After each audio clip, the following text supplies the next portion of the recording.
Hello everyone, welcome to my channel. मैं हूं प्रज्ञा और आप देख रहे हो ब्रैड्स प्लेसेस। तो ये है मेरा सबसे पहला वीडियो मेरे सबसे पहले ब्लॉग का और मैं जा रही हूँ मुंबई से दुबई। तो मेरे सारे प्रोसेसेस पूरे हो चुके हैं। मैंने ऑनलाइन ही चेकिंग कर लिया था और इमिग्रेशन भी हो चुका है।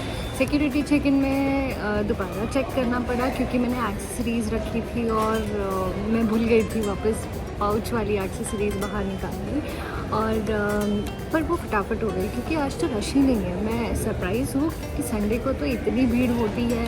मैं एक्सपेक्ट कर रही थी कि बहुत ज़्यादा भीड़ होगी, मुझे बहुत लेट हो जाएगा, लेकिन मैं 1 आवर बिफोर टाइम हूँ और अभी मैं वेट कर रही हूँ मेरे फ़्लाइट का। मेरे गेट नंबर के पास ही बैठी हूँ। मैंने कर लिया है लाउंज एक्सेस और अब मैं जाने वाली हूँ गेट के पास और फिर फ़्लाइट में बैठ के देखते हैं।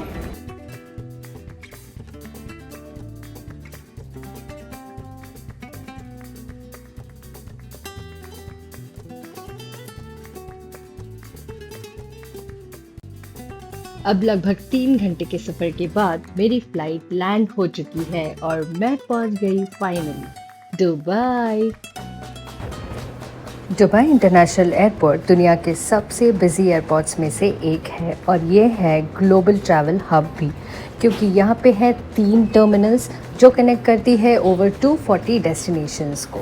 इतना ही नहीं, ये है एमिरेट्स एयरलाइंस का मेन बेस और जहाँ पे मिलेगी आपको लग्जरी लाउंजेस, एंटरटेनमेंट, डाइनिंग और ऑफ कोर्स शॉपिंग भी।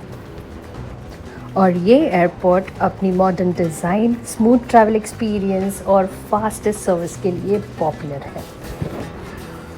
अब दोबारा इमिग्रेशन होता है यहाँ पर और काफ़ी स्मूथ होता है।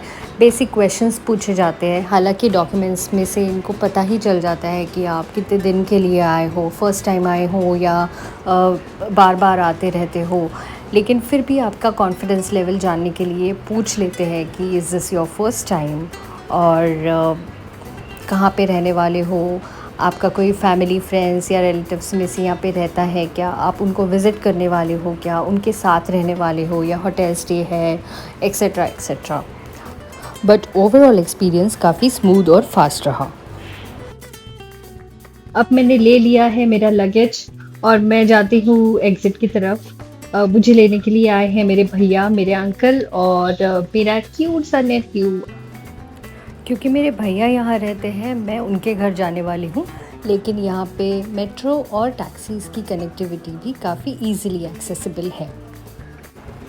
और सबसे इम्पॉर्टेंट बात, अगर आप ट्रैवल करते हो कोई और कंट्री और आपके पास वहाँ का सिम कार्ड नहीं है और कोई भी कनेक्टिविटी नहीं है तो कोई प्रॉब्लम नहीं है। दुबई आने के बाद आपको दुबई गवर्नमेंट देती है एक फ्री सिम कार्ड जो आप एक्सेस कर सकते हो अप टू 24 आवर्स। थोड़ा डेटा होता है और आप कॉलिंग भी कर सकते हो दुबई एयरपोर्ट में या फिर बाहर जाकर कोई भी टेलीकॉम सर्विस से आप इसका लॉन्ग टर्म प्लान भी ले सकते हो।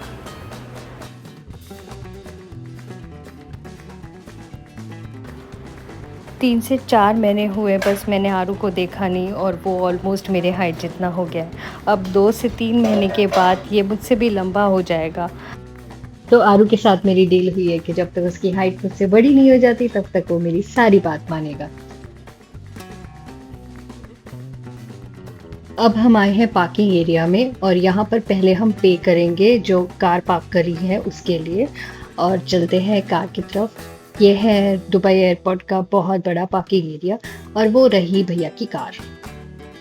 और जैसे ही मैं बाहर निकलती हूँ यहाँ पे देखती हूँ इतनी सारी लाइटिंग्स। यहाँ पे सिर्फ स्ट्रीट लाइटिंग नहीं है, यहाँ पे बिल्डिंगों में भी बहुत सारी लाइटिंग्स है। मतलब पूरा दुबई सिर्फ चमकता ही रहता है। जैसे कि फ़्लाइट से भी उतरते वक्त आपको अगर आप रात में या इवनिंग में लैंड करते हो तो आपको पहले फायर की तरह लाइटिंग दिखेगी और ये बहुत ब्यूटीफुल लगता है देखने में। वैसे ये मेरा 4th टाइम है दुबई में और जब भी मैं यहाँ पे आती हूँ मुझे लगता ही नहीं कि मैं पहले आ चुकी हूँ, क्योंकि हर बार कुछ ना कुछ तो नया ही देखने मिलता है। तो आज के लिए बस इतना ही। ये था मेरा मुंबई टू दुबई तक पहुँचने का सफ़र। तो इसी के साथ मैं ख़त्म करती हूँ मेरे ये पहले ब्लॉग का सबसे पहला वीडियो। मेरे नेक्स्ट वीडियो में मैं आपको दिखाऊंगी बहुत ब्यूटीफुल प्लेस, तो तब तक के लिए आपको वेट करना पड़ेगा, लेकिन जल्दी आने वाला है ये मेरा नेक्स्ट एपिसोड।